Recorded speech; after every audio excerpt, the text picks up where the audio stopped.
देव भगवान अल्लाह, खुदा, ईश आदि नाम एक ही शक्ति के हैं। वो कैसा है, कहां है, कैसे मिलता है, किसने देखा है? ये प्रश्नवाचक चिन्ह पूर्ण रूप से हटाने के लिए अवश्य सुनिए जगत गुरु तत्वदर्शी संत रामपाल जी महाराज के अमृत वचन, सर्व पवित्र धर्मों के पवित्र शास्त्रों के आधार पर। इन राधा स्वामी पंथ के अज्ञानी संतों की तो सोच है, विचार है कि सतपुरुष वहां नहीं है, निराकार है और केवल नूर ही नूर है, प्रकाश ही प्रकाश है। और उनने अपने सिद्धांत अनुसार सच्चाई को अज्ञान बना करके कैसे पेश करना चाहा है, लेकिन फिर भी छुपी नहीं। कहते हैं चोर चुरावे तुमड़ी और गड्ढे पानी में, वो गड्ढे वो ऊपर आवे, न सच्चाई छनी ना। अब विचार करो इनके विधान अनुसार। ये कहते हैं पहले कबीर साहब जाकर मालिक में विलीन हो गए, बूंद गिर गई समुद्र में, खत्म हो जाती तो। और फिर कहते पीछे तो रानी जाके विलीन होगी उसी में, दोनों हो गए एक रस। फिर वो बातें किस टाइम की, कबीर साहब को देखा कैसे उसने? वहां कुछ अस्तित्व है ही नहीं तो देखा कैसे? सच्चाई तो यही है कि सचमुच कबीर साहब वहां परमात्मा स्वरूप सतपुरुष रूप में ये खुद ही मालिक हैं। जैसे स्वामी रामानंद जी ने कहा, दोहू ठोड़ है एक तू और भया एक से दो, और गरीबदास हम कारणे आए हो तुम मगजो। ये स्वयं भी कहते हैं कबीर परमेश्वर, हम ही अलखला है कुतुब गोस और पीर, गरीबदास खालक धनी हमारा नाम कबीर। ए स्वामी सृष्टा में और सृष्टि हमारे तीर, दास गरीब अधर बसू। कबीर साहब कहते हैं अधर रहूं ऊपर और मेरा नाम कबीर। और ये अज्ञानी कह रहे हैं कि कबीर साहब पहले लीन हो गए, पाछा निंदरमती होगी। फिर बातें किस कैसे करी उन्हें? अरे कुछ तो दिमाग पर जोर दो। चलो वो पहले वाले तो गए बाढ़ में, अब तो तुम तो बचो, शेष जो फंस रहे हैं उनके नकलियों के पीछा छुटाओ और अपना कल्याण कराओ। ये बार बार समय नहीं मिलता। अब और दिखाते हैं 189 पृष्ठ पे इसी के संत मत प्रकाश भाग 4 के 189 पृष्ठ पे देखो। अब सावन सिंह जी उत्तर दे रहे हैं, इसी तरह रानी इंदुमती थी। जब उसको कबीर साहब सचखंड ले गए तो उसने वहां जाकर देखा कि कबीर साहब ही सतपुरुष हैं। कहती है हाय हाय, अगर आप मुझे इतना बता देते कि मैं ही सतपुरुष हूं तो क्या मैं आपकी सेवा नहीं करती? कहते हैं तुझे विश्वास नहीं आता, अब तू यहां आ गई है, तेरी मर्जी कह ले। अब ये सच्चाई है, ये तो वार्ता सही एज इट इज इंद्रमती और कबीर जी की उनके इंद्रमती वाली कथा में लिखी। ये तो सही है, ये तो उन्होंने ले ली सही कि कबीर इज गॉड सचमुच। और वहां इनकी अपनी अज्ञान थ्योरी को सिद्ध करना भी चाहा साथ में इस कथा के साथ। 264 पृष्ठ पे इसी संतमत भाग 4 के उसमें इन्होंने कोशिश की है ये बताने की कि पहले कबीर साहब लीन हो गए और पाछे तो फिर इंदुमती जाकर उसमें समुद्र में बूंद की तरह समा गई। और फिर वो बातें कर रही है। अरे कर्मीनो, अरे ज्ञानहीनो। परमात्मा कबीर जी कहते हैं, मोती मुक्ता दर्शत नाही, ये जग है सब अंदरे, दिखत के तो नैन चश्म इनके फिरा मोतिया बंदरे। ये दिखे थे महर्षि, बड़े बड़े विद्वान, मंडलेश्वर परम धनी पहुंचे हुए हैं, सचखंड में जाते ना सत को लोग, इनका सतनाम में ना समझ माई न जाएंगे कहाँ ये। इसी कारण से वो शिवदयाल जी प्रेत बनकर अपनी शिष्या बुक्की में बोल रहा है, परम पिता परमात्मा पूर्ण ब्रह्म सारी सृष्टि के रचनहार कुल मालिक,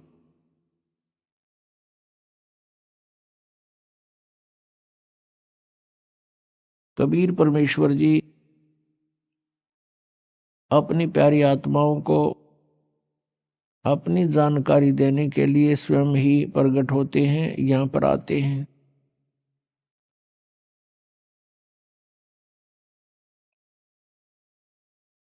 वो परमात्मा हमें अपने निज घर जाने का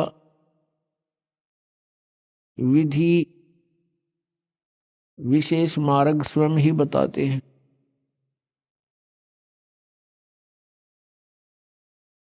परमात्मा ने अध्यात्म ज्ञान को स्वयं ही यहाँ आकर के बताया है। कबीर देव जी ने उन्होंने बताया कि सबसे पहले आप जी का गुरु होना चाहिए, गुरु भी अधिकारी हो, पूर्ण गुरु हो,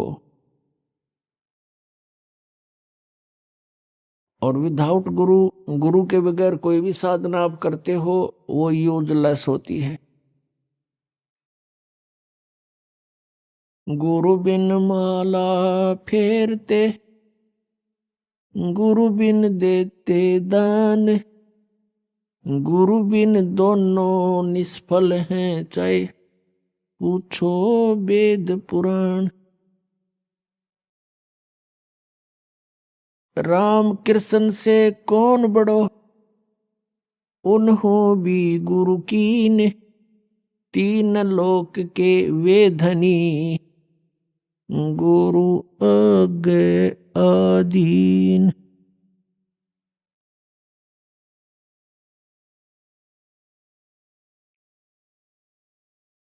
कबीर गर्भ योगेश्वर गुरु बिना, लाग्या हर की सेव, कहें कबीर बैकुंठ से, वो फेर दिया सुख देव। राजा जनक गुरु किए, फिर कीनी हर की सेव, कहें कबीर बैकुंठ में, चले गए सुखदेव। गुरु गोविंद दोनों खड़े, काके लागू पाए, बलिहारी गुरु अपना, जिन गोविंद दियो मिलाए।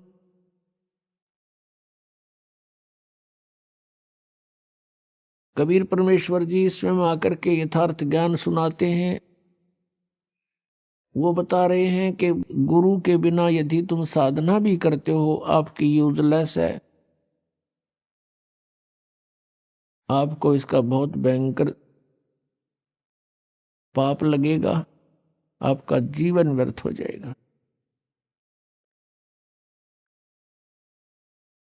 फिर उदाहरण देते हैं कि तुम राम और कृष्ण से तो किसी को बड़ा नहीं मानते, और श्री राम श्री कृष्ण जी ने भी गुरु बनाए, और गुरु के सामने शिष्य की तरह विनम्र रहे। राम कृष्ण से कौन बड़ो, उन्हों भी गुरु कीन, और तीन लोग के वे धनी, गुरु आगे आधीन। अब कितनी इंपॉर्टेंस है गुरु की। और जो गुरु नहीं बनाते, मनमुखी साधनाएं करते हैं, गुरु के बिना, जिसको निगुरा बोलते हैं, उसका कहीं ठिकाना नहीं होता। फिर प्रमाण देते हैं परमेश्वर जी के गर्भ योगेश्वर गुरु बिना, लाग्या हर की सेव, यानी भगवान की पूजा करने लगा कौन, सुखदेव ऋषि। मां के गर्भ से ही उसको ज्ञान हो गया था कि इस संसार में बहुत ज्यादा समस्याएं हैं, और बाहर जाते ही हमारी बुद्धि पर पत्थर गिर जाते हैं। मां के गर्भ में इस प्राणी को सब याद रहता है कि तेरा उद्देश्य क्या है, और तू पहले जन्मों में कितने कितने कष्ट उठा चुका है, जिस कारण से 12 वर्ष तक मां के गर्भ से बाहर नहीं आया। सुखदेव ऋषि, ब्रह्मा विष्णु महेश ने उनसे कहा कि आप बाहर आओ, नहीं तो यह मर्यादा बदल जाएगी। 12 वर्ष तक माताएं कैसे बच्चों को गर्भ में रखेंगी, 9 महीने में बहुत परेशानियां हो जाती हैं। तब सुखदेव ऋषि ने कहा था कि बाहर आते ही आपके तीनों गुण हमें चेतनाहीन कर देते हैं, पूर्व की कोई जानकारी हमें नहीं रहती, और हम अपने उद्देश्य को भूल जाते हैं। अंदर से ही वार्ता कर रहा है सुखदेव ऋषि। और सुखदेव ने कहा कि मैं इस कंडीशन पर बाहर आ सकता हूं कि आप अपनी इस त्रिगुणमयी माया को रोक लो थोड़ी देर, जब तक मैं बाहर आऊं। तब उन्होंने कहा कि भाई इतनी देर हम इनको रोक नहीं सकते, हमारे बस की बात नहीं। हम कुछ सेकंड के भी कुछ हिस्से में रोक सकते हैं, ये समझ लो, बस सेकंड से भी थोड़े समय में, इतनी देर। तब सुखदेव जी ने कहा कि आप इतनी देर रोक लो इसको। इतनी ही देर में वो मां के गर्भ से बाहर आया, 12 वर्ष का था, उठ कर चल पड़ा। अपनी और नाल को कंधे पर डाल लिया। सुखदेव ऋषि के जो पिता थे व्यास जी, व्यास जी ने कहा पुत्र तेरी मैंने 12 वर्ष तक इंतजार की है, कम से कम दर्शन तो दिखा। तब सुखदेव ऋषि ने कहा ऋषि जी अब मैं इस ज्ञान से परिचित हो चुका हूं, या कोई किसी का पिता पुत्र नहीं है, ये तो संस्कार उलझे पड़े हमारे, और ना जाने कितनी बार आप मेरे बाप बन लिए, ना जाने कितनी बार मैं तेरा बाप बन लिया। अब के मैं अपना पीछा छुड़वाऊंगा, भक्ति करूंगा और इस संसार से मुक्ति पाऊंगा। यूं कहकर आकाश में उड़ गया। पिछले बैटरी चार्ज थी, पिछले जन्मों के सिद्धियां उसके पास थी। कहने का भाव ये है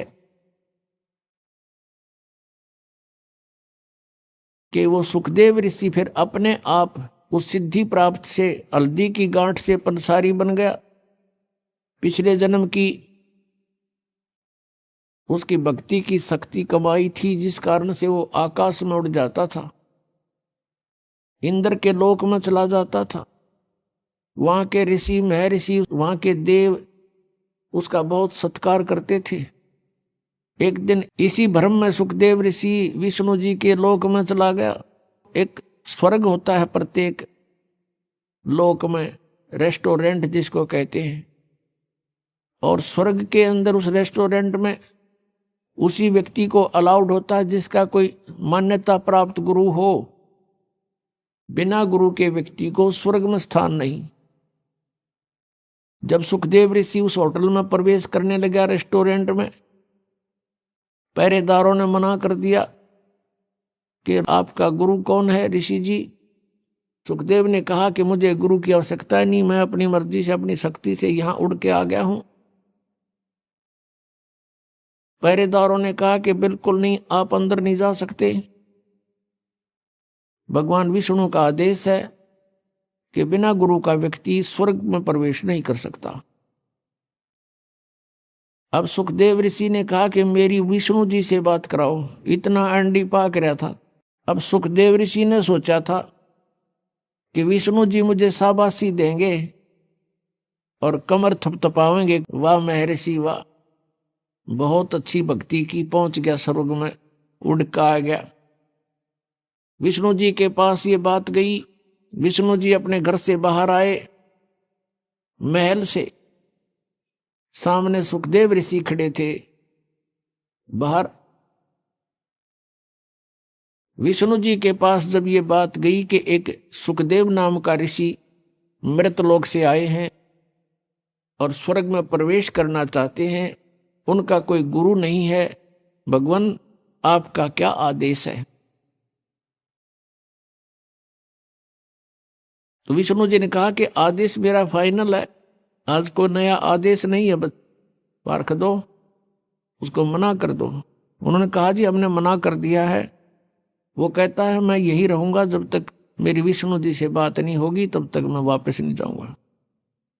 विष्णु जी बाहर आए और पूछा ऋषि जी यहां कैसे आए।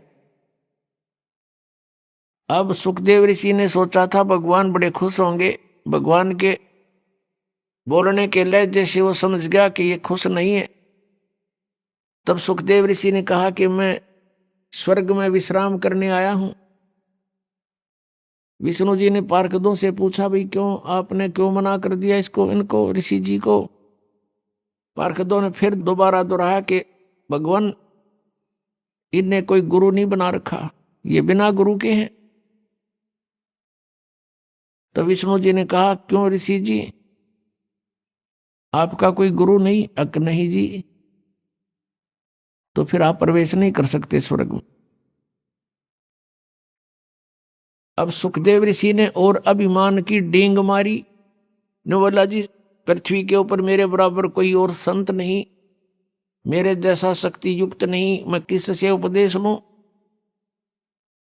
तो भगवान विष्णु ने कहा कि सुखदेव, यह भी तेरी कमजोरी है, ये भी तेरी कमजोरी है, तेरे अंदर अभिमान बोल रहा है, जिस कारण से भी तू भक्ति के योग्य प्राणी नहीं है। आप जाइए राजा जनक से उपदेश लीजिए। राजा जनक गृहस्थी, उसके कई रानियां थी, और सुखदेव ऋषि बाल ब्रह्मचारी।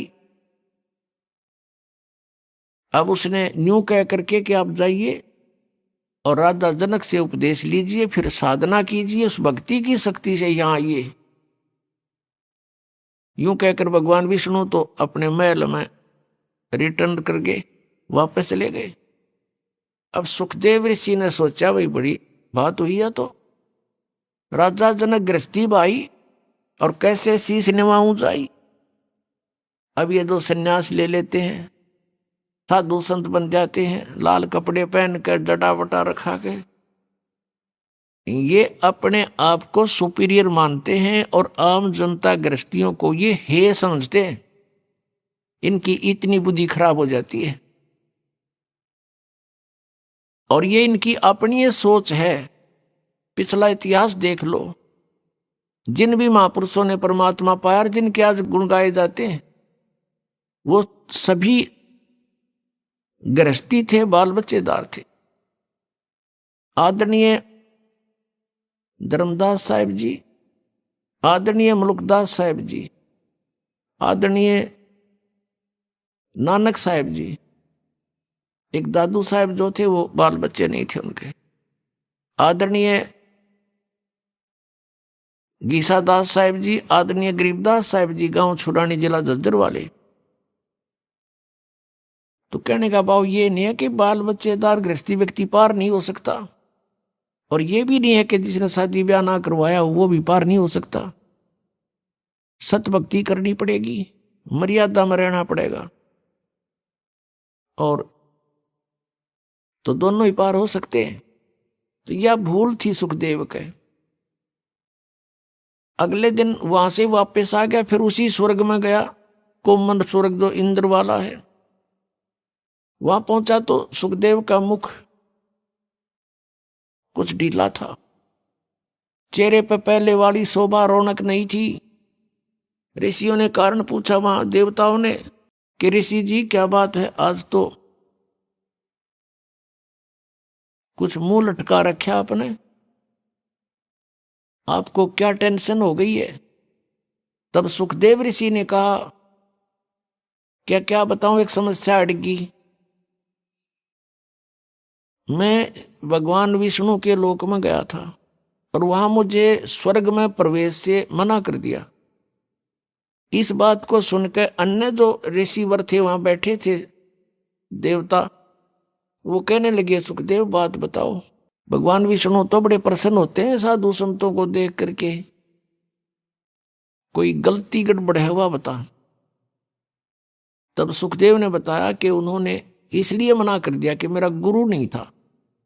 तो जितने भी वहां बैठे थे उसके आसपास, जो पहले उसको बहुत अच्छा महात्मा मानने थे, सभी ने कहा कि सुखदेव, हम तो तुझे बड़ा विचारवान व्यक्ति मानते थे,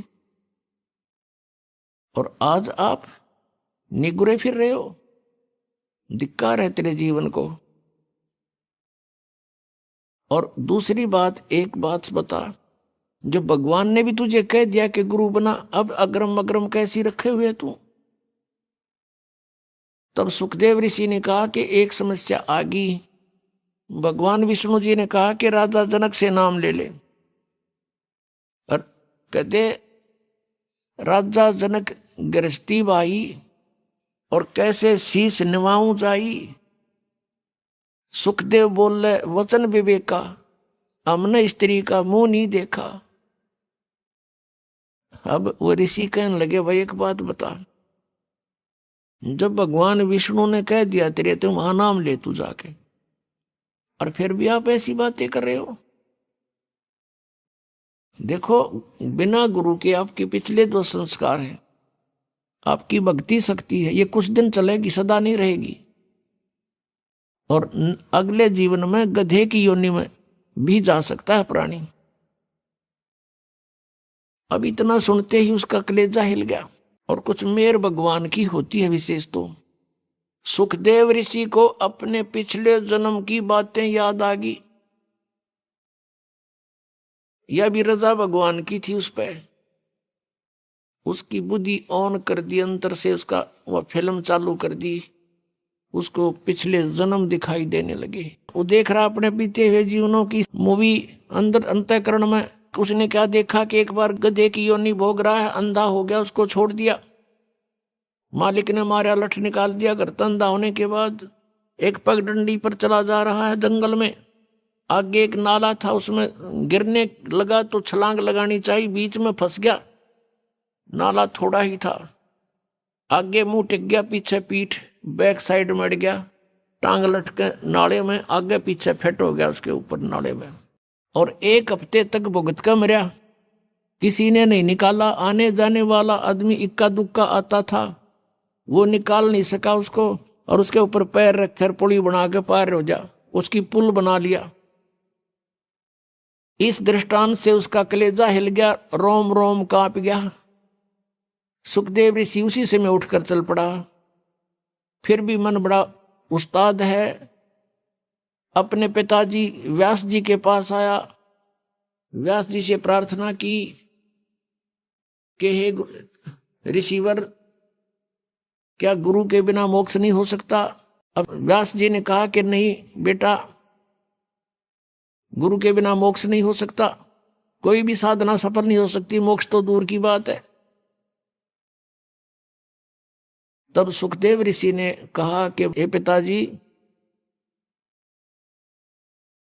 मैं विष्णु जी के लोक में गया था, उन्होंने मुझे वहां रहने से मना कर दिया।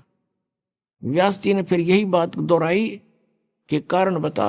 वो ऐसे नहीं करते, कभी किसी को वापस नहीं करते, वो तो सीने से लगाते हैं भगवान विष्णु। तो तब नीचे को गर्दन करके कहता है कि मैंने गुरु नहीं बना रखा, उन्होंने कंडीशन रखी हुई है कि गुरुमुख व्यक्ति ही यहां आ सकता है। तो व्यास जी ने पूछा, क्या बेटा तेने गुरु नहीं बनाया? अगर नहीं।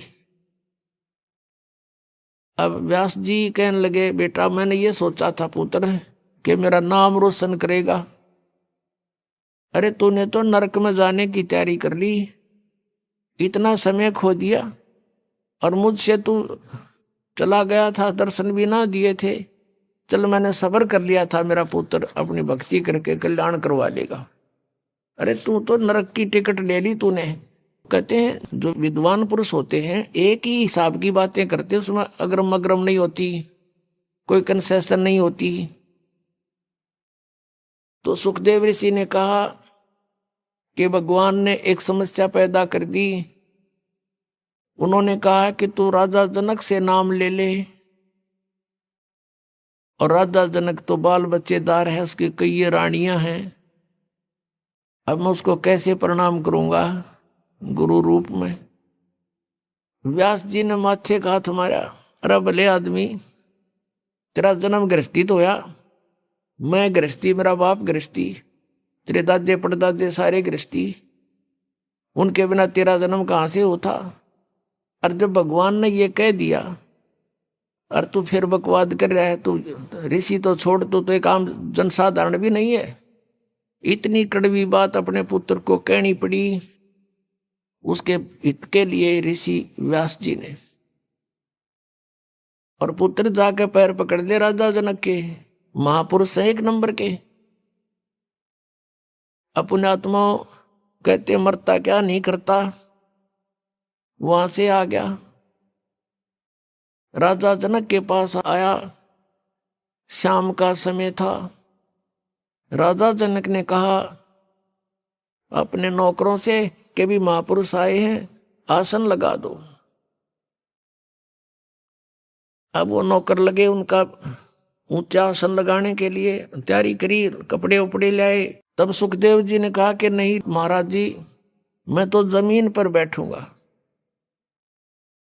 अब राजा जनक ने कहा कि हे महात्मा जी, मेरी बेइज्जती मत करो, आप महापुरुष हो, हम गृहस्थी व्यक्ति हैं, हमारा दर्जा जमीन पर बैठने का है, आपका उच्च आसन पर बैठने का है, आप ब्राह्मण हैं। सुखदेव ऋषि चुपचाप नीचे बैठ गया कि नहीं, मैं आपको गुरु बनाने आया हूं। अब यह राजा जनक का जैसे नहीं कि एक ब्राह्मण क्षत्रिय को गुरु बनाने आ गया। और उस समय तो बहुत इनके अंदर जो है ना महत्व था, अपना महत्व मानते थे, अभिमान था ब्राह्मणों में, ऋषियों में। तब सुखदेव ऋषि को नीचे बैठा देखा तो सोच गया कि कुछ बात है। उन सारी कहानी बता दी। मैं विष्णु जी के लोक में गया था, वहां मुझे रहने से मना कर दिया क्योंकि मेरा गुरु नहीं था। और सभी ऋषियों ने एक ही राय दी है, मैं आपको गुरु बनाऊं, मेरे सामने और विकल्प नहीं रहा। तब राजा जनक ने कहा कि सुबह उपदेश दूंगा। तो सुबह जब राजा जनक ने कहा ऋषि जी बैठ जाओ, नीचे जमीन पर आसन लगवा दिया। राजा जनक ने अपनी पटरानी से, जो कई रानियां थी उनमें से एक मुख्य थी, जो उससे कहा कि आप मुझे स्नान कराओ और मेरी व्यवस्था करो, मैंने स्नान करके नाम दूंगा, उपदेश दूंगा ऋषि को। अब नो सामने सुखदेव ऋषि बैठा, वहीं पर एक चूल्हा जला दिया, उसके ऊपर एक पतीला रख दिया और चूल्हे में 6 मोटे लकड़ जला करके और पानी को ऐसे उबाल दिया, जल को जैसे चाय बनाया करें, उबलन लग जाओ। और राजा जनक ने अपना नहाने का पाटड़ा वहीं साथ में डलवा लिया, उबलते चूल्हे के साथ में। उस पानी का जहां उबल रहा था, गर्म हो रहा था, वहीं साथ में रखवा दिया। और उसकी कपड़े काट के बैठ गया, धोती बांध गए। उसकी पत्नी जो मेन जो रानी थी, वाइफ थी उसकी, वो क्या करती है, उबलते पानी में तो उबलते पतीले में से लोटा भरे और राजा जनक की चोटी में गिरे और हाथ से नवावे। और उधर से सुखदेव ऋषि नो सुकड़े पाछे नोवे, जलेगा यू। वह फिर लोटा डाले, जब वो पाछे न सुकड़े जल गया। राजा जनक देख रहा था उसकी इस गतिविधि को और कहा, व्यास के पुत्र, तू तो बाल ब्रह्मचारी, मैं गृहस्थी व्यक्ति, मेरे स्नान करने के बाद जो ये पानी बह करके नाली में जा रहा है, गटर में, इसमें उंगली दे दे बेटा, जब जानो तो किसा योगी है। इन्होंने बोला मैं ना दूं इसमें उंगली, मेरी तो उंगली जल जाए, इतना गर्म है तो मैं ना गलती करूं ऐसी।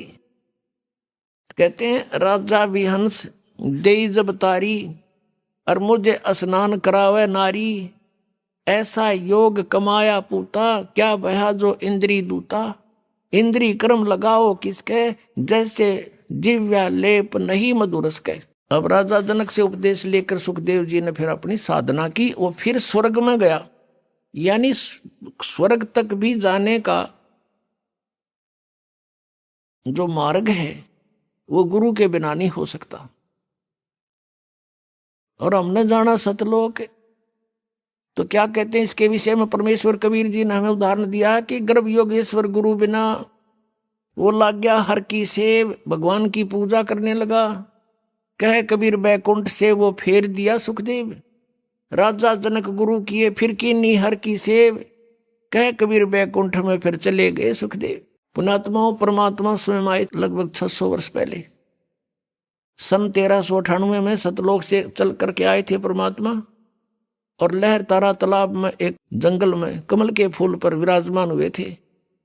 संवत 1455 ज्येष्ठ सुदी पूर्णमासी को, और वहां से एक नीरू नीमा नाम के जुलाहा दंपति उनको उठा ले गए थे।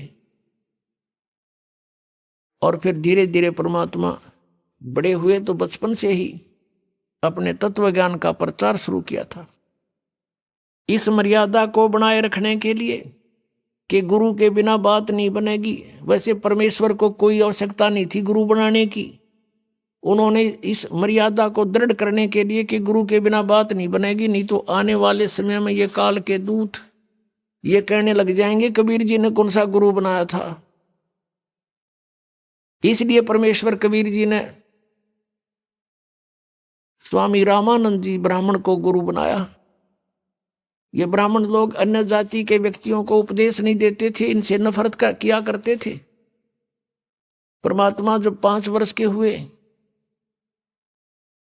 उसमें 2.5 वर्ष के बालक का रूप बना के कबीर परमेश्वर जी, और जिस गंगा घाट पर स्वामी रामानंद जी प्रतिदिन स्नान करने के लिए सुबह सुबह जाया करते थे ब्रह्म मुहूर्त में, उन घाट बने हुए थे, पैड़ी बनी हुई थी पक्की, उस पौड़ियों में जाकर के लेट गए 2.5 वर्ष के बच्चे का रूप धारण करके। स्वामी रामानंद जी नीचे उतर रहे थे अंधेरे में, गर्मियों के दिन थे, गर्मियों का मौसम था, और उस समय जब परमात्मा 5 वर्ष के थे, महर्षि रामानंद जी ब्राह्मण 104 वर्ष के थे, 99 वर्ष के आयु का अंतर था आपस में। वो जो ही नीचे को उतर रहे थे, परमात्मा 2.5 वर्ष के बच्चे में के रूप में लेटे हुए थे, सिर में खड़ाऊं लगी, पैर की जूती लकड़ के होते थे उनके खड़ाऊं। रामानंद जी की खड़ाऊं भगवान के सिर में लगी, बच्चे की तरह रोने लगे। रामानंद जी तेजी से झुके, कोई बालक के चोट लगी, संत दयालु बहुत होते हैं, और एकदम झुके तो उनके गले में एक तुलसी के मनके की कंठी होती है, जो वैष्णव साधु दीक्षित साधु होने का प्रतीक माना जाता था। तो वह कंठी रामानंद जी की निकल के कबीर परमेश्वर के गले में गिर गई अंधेरे में। रामानंद जी ने देखा नहीं। रामानंद जी ने सिर पे हाथ रखा कि बेटा राम राम बोल, राम के नाम से सुख होता है, तुझे पीड़ा हुई है ठीक हो जाएगा, राम का नाम बोल। और तू लगता है रास्ता भूल के आ गया अंधेरे में, बेटा यहाँ ऊपर पटरी पे बैठ जा, सुबह तेरे घर भिजवा दूंगा मैं, जिसका भी होगा पता करा लूंगा, बैठ जा। अब रामानंद जी तो उनको ऊपर को भेज कर आप नीचे को स्नान करने को चल पड़े। परमात्मा अंतर ध्यान हुए। रामानंद जी स्नान करके बाहर आए, तब तक सुबह हो चुका था, सूर्य उदय हो चुका था। देखा बालक कहीं नहीं, सोचा चला गया होगा जिसका होगा, बात खत्म हुई। कुछ दिन के बाद परमात्मा ने महर्षि रामानंद जी के एक शिष्य विवेकानंद को जा छेड़ा और उससे प्रश्न उत्तरों की कि ब्रह्मा जी के माता पिता कौन है, ऋषि जी मुझे बता दे, ब्रह्मा विष्णु महेश के माता पिता कौन है। वो कहने लगे इनके कोई माता पिता नहीं। परमात्मा ने कहा तू झूठ बोल रहा है, उठा शिव पुराण के अंदर रुद्र संहिता अध्याय 5 से 9 तक पढ़ के सुना दे। और मैंने सुना है कि ऐसे ऐसे शिव पुराण में लिखा है कि विष्णु जी के पिता काल रूपी ब्रह्म और दुर्गा है इनकी माता। तब उसने कहा कि तूने इन ग्रंथों के विषय में जानकारी कैसे हुई और तूने ये तिलक विलक कैसे लगा रखा है, क्या तूने कोई गुरु बना रखा है। परमात्मा ने कहा मैंने गुरु बना रखा है। अब किसको गुरु बना रखा है तूने, कि जिसको तूने बना रखा है। विवेकानंद जी कहते हैं कि मैंने तो पंडित 1008 श्री रामानंद जी महर्षि को गुरु बना रखा है, तेरी जाति क्या है। परमात्मा के बोलने से पहले श्रोता ही खड़े होकर कहते हैं ये तो नीरू धानक जुलाहे का बेटा है। तब वो ब्राह्मण ने विषय बदल दिया सारा ही और कहा देखो भाई कितना झूठा और कपटी है, मेरे गुरुजी ब्राह्मण है, ये धानक जुलाहा है छोटी जाति वाला। हमारे गुरुदेव तो छोटी जाति वालों से बात भी नहीं करते, दूर से पर्दा लगाकर बात करते हैं, और ये झूठा कहता है मैंने गुरु बना रखा है, रामानंद जी को गुरु बना रखा। कहने का भाव ये है कि काफी विवाद हो गया। उसने रामानंद जी को जाके बताया शेष ने जी हमारी नाक काट दी एक जुलाहे के बालक ने, अपने आप को गुरु बताता है। लंबा विषय है, थोड़ा शॉर्ट करके बताएगा दास। परमात्मा को सुबह वहां पकड़ कर ले आए 8-9 मस्टंडे, रामानंद जी के सामने खड़ा कर दिया। तब रामानंद जी से वार्ता हुई तो रामानंद जी ने पूछा, बच्चा मैंने आपको शिष्य कब बनाया, तो झूठ बोलता है? परमात्मा ने कहा, नहीं स्वामी जी, झूठ नहीं बोलता। एक दिन आपको याद होगा, स्नान करने के लिए आप सुबह सुबह गए थे और वहां पर मैं पैड़ियों पर लेटा हुआ था, आपकी खड़ाऊं मेरे सिर में लगी थी। आपने कहा था, बेटा राम राम बोल, और आपने मुझे उपदेश दे दिया, मैंने उपदेश ले लिया। तब रामानंद जी ने कहा कि नहीं, वो तो छोटा बालक था, 2-2.5 वर्ष का बच्चा था, तू तो बहुत बड़ा है। पुण्यात्माओं, 2.5 वर्ष के बच्चे में और 5 वर्ष के बच्चे में एज में, शरीर में डबल डिफरेंस हो जाता है, दूना अंतर होता है। तब परमात्मा ने क्या लीला की, स्वामी रामानंद जी के कुटिया के पास किसी सेवक की खाट थी, चारपाई थी, उसके ऊपर दूसरा रूप धारण कर दिया 2.5 वर्ष के बालक का, और एक रूप में खड़े हैं 5 वर्ष के बालक में।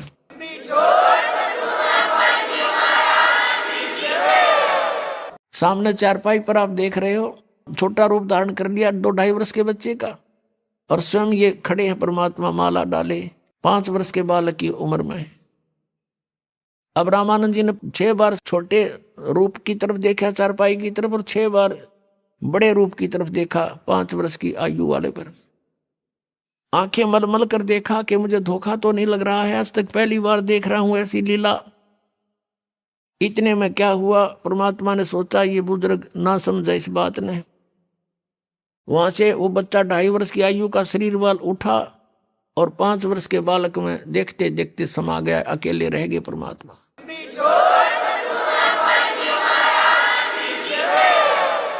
फिर रामानंद जी की बहुत वार्ता हुई, रामानंद जी से ज्ञान चर्चा सुनाई। रामानंद जी ने कहा कि मैं तेरी बातों पर विश्वास करूंगा, लेकिन ऐसे नहीं, मैं समाधिस्थ होता हूं। समाधिस्थ होकर मैं बहुत अंदर तक जाता हूं, मेडिटेशन करता हूं। परमात्मा ने कहा, चल तू मेडिटेशन कर।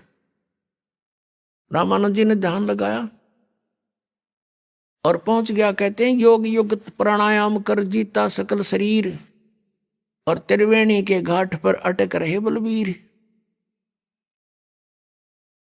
अब इस शरीर में जाकर के आगे त्रिवेणी 3 रास्ते बन जाते हैं। पुण्यात्माओं, जंगल में आप जा रहे हो और 2 रास्ते हो जाए, वहीं विचलित हो जाओगे बिना गुरु के। उस त्रिवेणी पर जाकर रुक जाता है रामानंद, और परमात्मा साथ साथ जा रहे हैं उस 5 वर्ष के बालक के रूप में। अब वहां वार्ता करते हैं, जैसे सोपन होता है कि स्वामी जी ये है तेरी अंतिम मंजिल त्रिवेणी, इसके बाद ये लेफ्ट जो रास्ता है ये जाएगा धर्मराज के दरबार में। उसके बाद फिर आपका अकाउंट होकर के जिस भी इष्ट की तेरी साधना होगी वहां भेज दिए जाओगे। और ये सीधा ब्रह्मरंध्र का रास्ता है, ये तुम्हारे किसी मंत्र से नहीं खुलेगा, मेरे सतनाम से खुलेगा, उस 2 अक्षर के मंत्र से खुलेगा। रामानंद जी सोचते रहे, देखते रहे भी क्या होगा। तब कहा कि अपने मंत्र जाप करके देख ले, खुलता हो। तो उसने सारे मंत्र जंतर कर लिया, नहीं खुला। तब परमात्मा ने कहा, मैं सिमरण करता हूं सतनाम का, 2 अक्षर के नाम का। सिमरण किया, वो पट दे, दरवाजा खुल गया, सामने का गेट। आका मेरे साथ। रामानंद जी की आत्मा को साथ लेकर गए। ये काल दिखाया जहां 21वें ब्रह्मांड में बैठा है, जहां तपतशिला के ऊपर 1 लाख मानव शरीरधारियों को, उनके सूक्ष्म शरीर को वहां भून कर खाता है, वो स्थान दिखाया। फिर सचखंड में लेकर गए, सतलोक में। वहां परमात्मा को देखा दूसरे रूप में, करोड़ सूर्य मिला दे, करोड़ चंद्रमा एक रोमकूप के अंदर। इतनी शोभा उस परमात्मा सतपुरुष की, सतलोक के अंदर, सचखंड के अंदर। और नीचे से 5 वर्ष के बालक में परमात्मा दूसरे रूप से जा रहे हैं उसके साथ। तो रामानंद जी ने सोचा, भगवान तो ये है सामने, जो तख्त पर बैठा है, सिंहासन पर विराजमान है। और परमेश्वर कबीर जी जाकर के चमर उठा करके उस परमात्मा पर करने लगे। जो सिंहासन पर बैठे थे चमर करते हैं आदर से। अब रामानंद जी ने सोचा, भगवान तो ये है, ये कबीर तो यहाँ का कोई गण होगा, अनुचर है यहाँ का। इतने में क्या हुआ कि वो तेजों में शरीर खड़ा हुआ, जिसके एक रोमकूप में करोड़ सूर्य मिला दे, करोड़ चंद्रमा वो भी फीके रहे। इतने नूर युक्त मनुष्य शरीर रूप नर आकार परमात्मा मनुष्य दृश्य खड़ा हुआ। और कबीर जी 5 वर्ष के बालक को सिंहासन पर विराजमान हो गए, न्यू डट के। और वो जो तेजो में शरीर युक्त परमात्मा था परमेश्वर, कबीर जी बालक के ऊपर चंवर कर रहे हैं नौकर की तरह। अब रामानंद जी देख रहे हैं ये क्या लीला हो रही है, भगवान तो ये और इस बालक पर चंवर। इतने में तेजो में शरीर जाकर के कबीर परमेश्वर में प्रवेश कर गया। 5 वर्ष के बालक में अनंत कोट ब्रह्मांड के कंट्रोलर के रूप में अकेले कबीर परमेश्वर जी बालक रूप में बैठे 5 वर्ष के बालक में।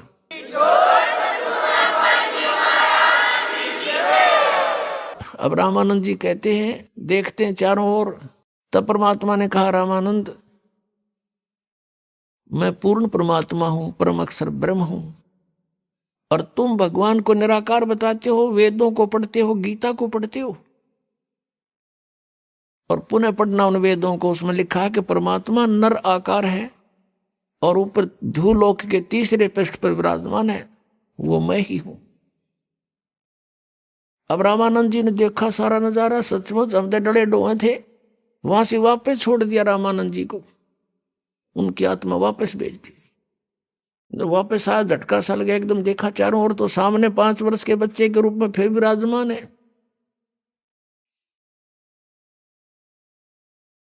तब रामानंद जी 104 साल के बुजुर्ग ने और 5 वर्ष के बालक के पैर पकड़ लिए, दंडवत प्रणाम किया।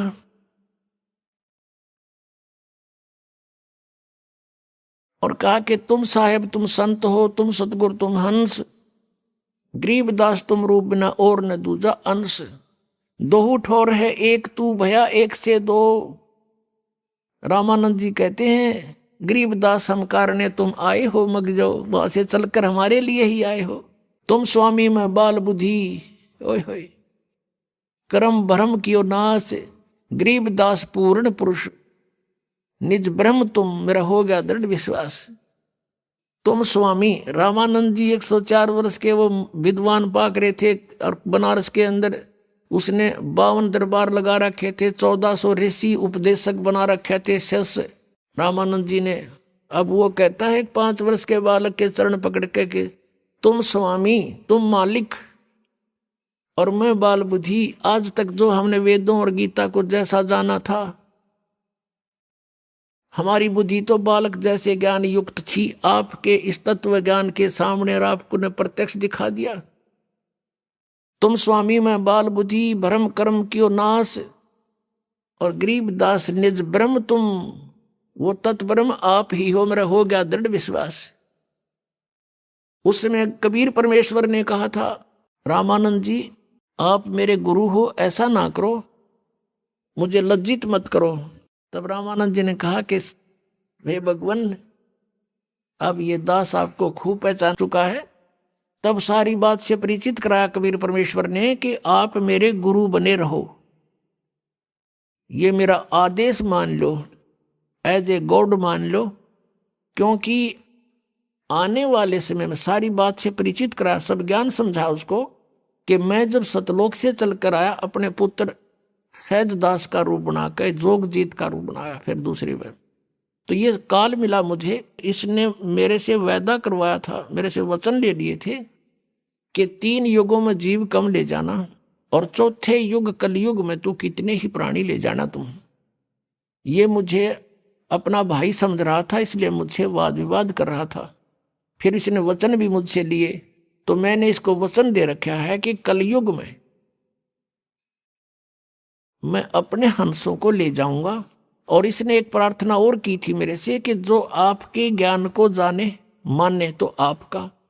और काल ने कहा था मेरे लोकवेद पर आधारित वो रहे भगवान, उसके साथ जबरदस्ती ना करना।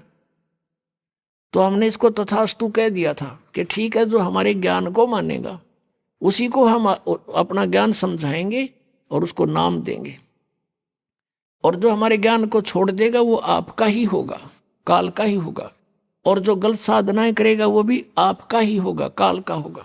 जब सारे वचन इसने बरवा लिए तब काल खुश हो गया, कहने लगा बेशक जाओ जोगजीत संसार में, कलयुग तक तो इनको ईसा कंडम कर दूंगा,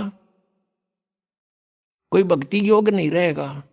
और तेरे नाम ते कबीर पंथ से, तुम्हारे नाम से मैं पंथ चलाऊंगा, सतपुरुष सतपुरुष कहेंगे और नाम काल के देंगे। सारे के सारी साधनाएं मेरे सतर की होंगी, मेरे जाल में फंसे रहने की।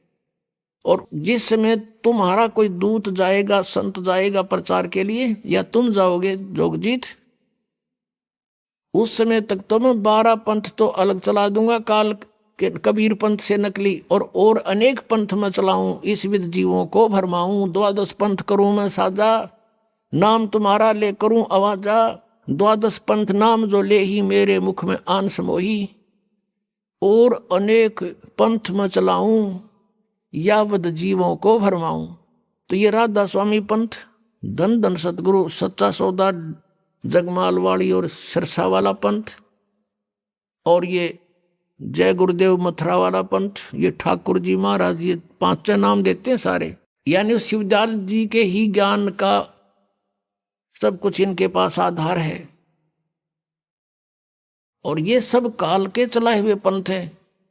और श्रद्धालु इसमें बहुत श्रद्धा से आंखें बंद करके बैठे हैं बेचारे कि ये हमें पार कर देंगे परम धनी।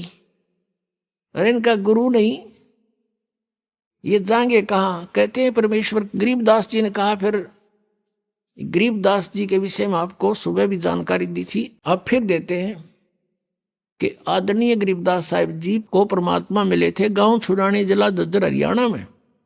ये 10 वर्ष के थे, खेतों में अपनी गौवें चरा रहे थे, और भी अनेक पाली ग्वाले साथ थे। वह परमात्मा आए सतलोक थे, एक जिंदा महात्मा का रूप बना के, साधु का। और गरीबदास जी से वार्ता की, एक कुंवारी गाय का दूध निकाला अपनी शक्ति से। पालियों ने कहा था कि महाराज दूध पियो, परमात्मा ने कहा था कुंवारी गाय का दूध पीता हूं मैं। तो गरीबदास जी ने एक बछिया लाके खड़ी कर दी, जिसने दूध छोड़ रखा था, अभी तक वो ब्याही नहीं थी, बच्चा नहीं था उसका। तो कबीर परमेश्वर ने अपनी थपकी मारी, उसके आशीर्वाद भरा हाथ रखा कमर पर बछिया का, अपने आप दूधों से, सतन से दूध चल पड़ा। एक पात्र रखा था वहां पर मिट्टी का, वो मांझ रखा था, उसको नीचे रख दिया, वो भर गया, अपने आप थनों से दूध निकलना बंद हो गया। तब आधा परमेश्वर कबीर जी ने पिया, आधा उस बालक गरीबदास जी ने। फिर गरीबदास जी की आत्मा को स्वामी रामानंद जी की तरह परमात्मा सतलोक सचखंड ऊपर सब दिखा कर लाए थे। और वही दृश्य उनके साथ हुआ था, परमात्मा रूप, ओरिजिनल रूप में, जो वहां परमात्मा की 3 सतिथि बताई है, वेदों में भी यही वो गुणगान है। और ओरिजिनल जो परमात्मा ने प्रैक्टिकल किया वो भी ऐसा ही है। तो गरीबदास जी ऊपर गए परमात्मा के साथ जिंदा महात्मा के रूप में। तो वहां जाकर के जिंदा महात्मा के रूप में जो परमात्मा थे, अपने उस दूसरे रूप में तेजों में शरीर, करोड़ सूर्य मिला दे करोड़ चंद्रमा, ऐसे एक रोमकूप की शोभा वाले शरीर में जो तख्त पर, सिंहासन पर विराजमान थे, उसके ऊपर चौर करने लगे। गरीबदास जी ने सोचा भगवान तो यूं है तख्त पर बैठा, अरे बाबा जी तो यहाँ का कोई नौकर दिखे इनका। इतने में वही लीला हुई जो रामानंद जी के साथ की थी। परमात्मा जो खड़े हुए तख्त से, सिंहासन से, और नीचे से बाबा जी संत रूप में गए थे भगवान, वो विराजमान हुए। और वो तेजों में शरीर वाले भगवान चौर करने लगे। तब गरीबदास जी बालक 10 वर्ष की आयु के सोच रहे हैं कि हो बाबा जी में बड़ी करामात, भगवान भी इसके ऊपर चौर करता है। इतने में वो तेजों में शरीर उस जिंदा वाले महात्मा वाले शरीर में प्रवेश कर गया। अकेले वो बाबा संत रूप में परमात्मा नीचे से ऊपर गए थे, अकेले अनंत कोट ब्रह्मांड के मालिक के रूप में बैठे विराजमान तख्त के ऊपर। तब गरीबदास जी को सब कुछ दिखा करके परमात्मा ने वापस छोड़ दिया। उधर से गरीबदास जी को मृत जानकर हल्ला मच गया, तो मर गया और मृत्यु होगी बच्चे की। बाबा ने जंतर मंत्र का दूध पिला दिया, लड़का मर गया, इकलौता पुत्र था। हाहाकार मच गया गांव छुड़ानी में, और चिता के ऊपर रख दिया अंतिम संस्कार करने के लिए। गरीबदास जी ने कहा परमात्मा मुझे घर वापस ना भेजो, वो तो गंदा लोक है। तब परमेश्वर ने कहा बेटा ऐसे नहीं रख सकते हम यहाँ पर, वहां भक्ति करो, भक्ति की शक्ति से कमाई करना। मैं मंत्र दूंगा, सतनाम और सार नाम दूंगा, उस जाप से तुम खूब भक्ति करना, और फिर मैं तुम्हारे साथ रहूंगा, और फिर आना अपने कमाई करके। ऐसे नहीं आ सकते, यहाँ तो फिर सब ने ले आऊं मैं। ऐसे तो ये तेरे को ये दिखाया कि आई एम गॉड, और तू मेरा गवाह बनेगा आने वाले समय में। अब परमात्मा कबीर परमेश्वर जी ने गरीबदास जी की वो दिव्य दृष्टि खोल दी, ज्ञान योग खोल दिया था। उसके आधार से गरीबदास जी ने वो सब आंखों देखा हाल अपनी अमृतवाणी में लिखा है। अब गरीबदास जी कह रहे हैं कबीर परमेश्वर ने रामानंद जी से कहा कि आप मेरे गुरु बनो, और इस काल ने हमसे एक वचन लिया हुआ है कि कलयुग में तुम कितने ही प्राणी ले जाना। और अब ये क्या समस्या आएगी कि इस काल ने कहा है कि मैं नकली संत भेजूंगा और वो नकली नाम देंगे ऊट पटांग और सतलोक की महिमा बतावेंगे। सचखंड सतलोक तो नीचे बात नहीं करेंगे, और नाम सारे काल के होंगे। तो फिर वो मेरे अब पे मेरे मुंह में समावेंगे, यही रह जाएंगे। तो रामानंद जी से परमात्मा ने खुल के वार्ता की, सारा समझाया कि तू मेरी बात मान जा। रामानंद जी विद्वान ब्राह्मण थे, नेक आत्मा थे। वो समझे थे मुझे पाप लगेगा, भगवान का गुरु कैसे बनूं। आंखों में पानी चल पड़ा, रोने लग गए कि भगवान मुझसे ऐसा नहीं होगा, आपकी आज्ञा का उल्लंघन करना भी मुझे पाप लगेगा, और एक भगवान का मैं गुरु बनूं, मैं नरक में जाऊंगा, भगवान मुझे माफ कर दो। तब कभी परमेश्वर ने कहा कबीर देव जी ने कि स्वामी रामानंद जी, आई एम गॉड है और मैं ही भगवान हूं और मैं ही पाप नाशक हूं, मेरा आदेश पालन करे और देख बात सुन। अब वो तो रोने लग गया बालक, उन्हें सोचा बूढ़ा आदमी, आज मैं ये कर्म करूंगा मेरी तो मृत्यु होने वाली है, बात बिगड़ जा के दे। बुरी तरह बैठ गया, लेट गया, बल्कि टेढ़ा हो गया, बहुत बुरी तरह तड़फ रहा है, कैसे बनेगी बात। तो परमात्मा ने उसको सारी कथा सुनाई बालक की तरह कि इस काल का दाव लग जाएगा, और ये यदि मैं गुरु नहीं बनाऊंगा, मुझे कोई आवश्यकता नहीं गुरु बनाने की, मैं तेरे घुमा लाया दिखा दिया आप जी को, लेकिन गुरु बनाना आवश्यक होगा, नहीं तो इस काल का सबसे बड़ा दाव लगेगा कि कबीर जी ने कौन सा गुरु बना रखा था।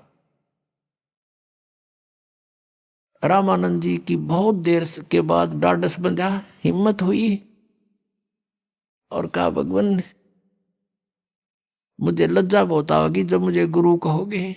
स्वामी जी आप मेरी तरफ देखो, और ये आपके भाई बहन या काल के जाल में भयंकर कष्ट उठा रहे हैं, और इनकी तरफ देखो, मेरी आज्ञा का पालन करो।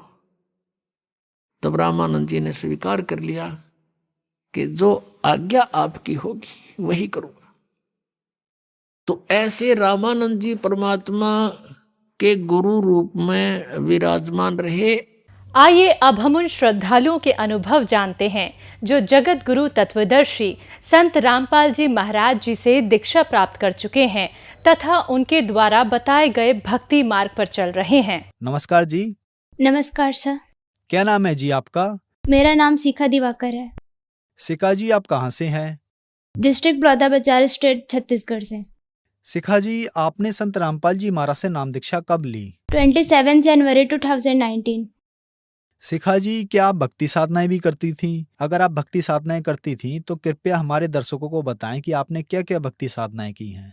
जो सभी हिंदू धर्म में प्रचलित देवी देवता की भक्ति करती थी, जैसे कि देवी दुर्गा, गणेश जी, शिव जी और बहुत सारे। और हमें बहुत ज़्यादा दुख तकलीफ होने की, भूत प्रेत की बाधा होने के कारण हमने 5 साल मुसलमान धर्म में भी जाके भक्ति की थी। और मेरे पापा ने हमारी दुख तकलीफ के चलते अजमेर शरीफ गए थे, वहाँ संकल्प किए थे कि अगर हमें हमारी सारी दुख तकलीफ ठीक हो जाएगी तो हम मुसलमान धर्म में कन्वर्ट हो जाएंगे। शिखा जी आपने बताया कि हिंदू धर्म में सभी प्रचलित भक्ति साधनाएं आप करती थी, आपको बहुत दुख थे और अपनी परेशानियों और दुखों के निवारण के लिए आप मुस्लिम धर्म में भी गए, वहाँ भी आपने मुस्लिम धर्म से संबंधित सभी भक्ति साधनाएं की। तो शिखा जी ऐसी क्या दुख परेशानियां थी आप लोगों को कि आपको यह सोचने पर मजबूर होना पड़ा कि हमारे दुख अगर मुस्लिम धर्म की भक्ति साधना से समाप्त हो जाते हैं तो हम हमेशा के लिए मुस्लिम धर्म में कन्वर्ट हो जाएंगे? क्या दुख परेशानियां थी आपको, कृपया हमारे दर्शकों को बताएं। हमें बहुत ज़्यादा भूत प्रेत की बाधा रहती थी। हर टाइम मम्मी सुबह से शाम तक भूत प्रेत की बाधा में पीड़ित रहती थी। हमने बचपन से बहुत सारे भक्ति साधना किए। हमने 5 साल मुसलमान धर्म में जाके भक्ति किए। वहाँ बताते थे कि आप नमाज़ पढ़ो, रोज़ा रखो 1 महीने। हम हमेशा नमाज़ पढ़ते थे, 5 वक्त नमाज रहता था, वहाँ रोज़ा रखते थे और हमें फिर भी कोई लाभ नहीं मिलता था। तो फिर संत रामपाल जी महाराज जी की शरण में आप कैसे आए? आपको कब लगा कि अब मेरी समस्याओं का समाधान कहीं भी नहीं है, अब मुझे संत रामपाल जी महाराज जी की शरण में जाना चाहिए? मेरी बुआ है लता दासी बिलाईगढ़ से, वो संत रामपाल जी महाराज जी के शिष्य हैं। उन्हें हमारे दुखों को सुनकर बहुत तकलीफ़ होता था, तो एक दिन 2-4 भगत भाइयों को लेकर हमारे घर आई और उन्होंने ज्ञान समझाया कि अगर आप संत रामपाल जी महाराज जी से नाम दीक्षा ले लोगे तो आपकी सारी परेशानियां दूर हो जाएगी। तो हमने उनके ज्ञान को समझकर हमने 27 जनवरी 2019 को सांपा नामदान केंद्र में नाम दीक्षा ले ली संत रामपाल जी महाराज से। आपने बताया कि आप बहुत ज्यादा दुखी थी, तो संत रामपाल जी महाराज जी से नाम दीक्षा लेने के बाद आप लोगों को लाभ भी मिले? हमें बहुत सारे लाभ मिले, जैसे कि मुझे भूत प्रेत की बाधा रहती थी और हमेशा बुखार, खांसी, सर्दी, पेट में दर्द वगैरह, बहुत ज़्यादा तबीयत ख़राब रहता था। तो संत रामपाल जी महाराज जी की दया से अब कभी तबीयत ख़राब नहीं होता, मैं पूरी तरह से ठीक हूँ। और मेरी मम्मी को और भैया को सिकलिन की प्रॉब्लम थी जिसमें खून नहीं बनता, और हमने बहुत सारे डॉक्टरों को दिखाए। डॉक्टर बोलते थे कि इन्हें जीवन भर दवाई खानी पड़ेगी। तो जब से संत रामपाल जी महाराज जी से नाम दीक्षा लिए हैं तब से 1 गोली तक नहीं खाए हैं। और मेरे पापा को पथरी था 11 mm की किडनी में, तो डॉक्टर उन्हें ऑपरेशन के लिए बोले थे, लेकिन संत रामपाल जी महाराज जी से नाम दीक्षा लेने के बाद ऑपरेशन भी टल गया। और मेरे दादा को श्वास की बीमारी थी, उन्हें भी डॉक्टर बोलते थे कि ज़िंदगी भर दवाई खानी पड़ेगी, लेकिन संत रामपाल जी महाराज जी से नाम दीक्षा लेने के बाद उन्हें 1 गोली तक नहीं खाई है। और मम्मी और मुझे भूत प्रेत की बाधा ही हमेशा रहती थी, तो अब भूत प्रेत की बाधा हमारे पास तक नहीं आई है।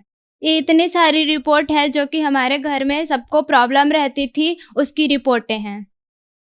संत रामपाल जी महाराज से नाम दीक्षा लेने के बाद आपको बहुत सारे लाभ मिले। तो जो दर्शक आज आपको टीवी पर देख रहे हैं और वो परेशान हैं आप ही की तरह, जैसे कि आपने बताया कि हिंदू धर्म से संबंधित सभी भक्ति साधनाएं आप करती थी, लेकिन आपको कोई लाभ नहीं हुआ, तो आप मुस्लिम धर्म में गए और 5 साल तक वहाँ आपने नमाज पढ़ी, रोजे भी रखे, और आप ये भी कह रही हैं कि अगर मेरा रोग ठीक हो जाता तो हम सभी लोग मुस्लिम धर्म में कन्वर्ट हो जाते। लेकिन संत रामपाल जी महाराज जी की शरण में आने के बाद आप लोग ठीक हो गए। तो जो दर्शक आज आपको टीवी पर देख रहे हैं और वो भी किसी न किसी परेशानियों से ग्रस्त हैं, उनके लिए आप क्या कहना चाहेंगी? यही कहना चाहूंगी कि मानव जन्म दुर्लभ है, मिले न बारंबार, तरवर से पत्ता टूट गिरे बहु न लगता डार।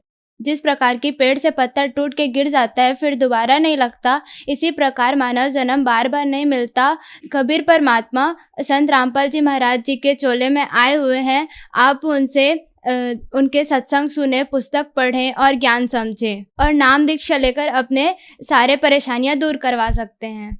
संत रामपाल जी महाराज से नाम दीक्षा कैसे ली जा सकती है? संत रामपाल जी महाराज से नाम दीक्षा आज बहुत अनेकों टीवी चैनलों पर उनके सत्संग आते हैं, उनके नीचे पट्टी दी जाती है, उसमें कांटेक्ट नंबर दिए जाते हैं, उसमें कांटेक्ट करके आप अपने नज़दीकी नाम दीक्षा केंद्र का पता करके उनसे अपना मोक्ष करवा सकते हैं। धन्यवाद जी। धन्यवाद।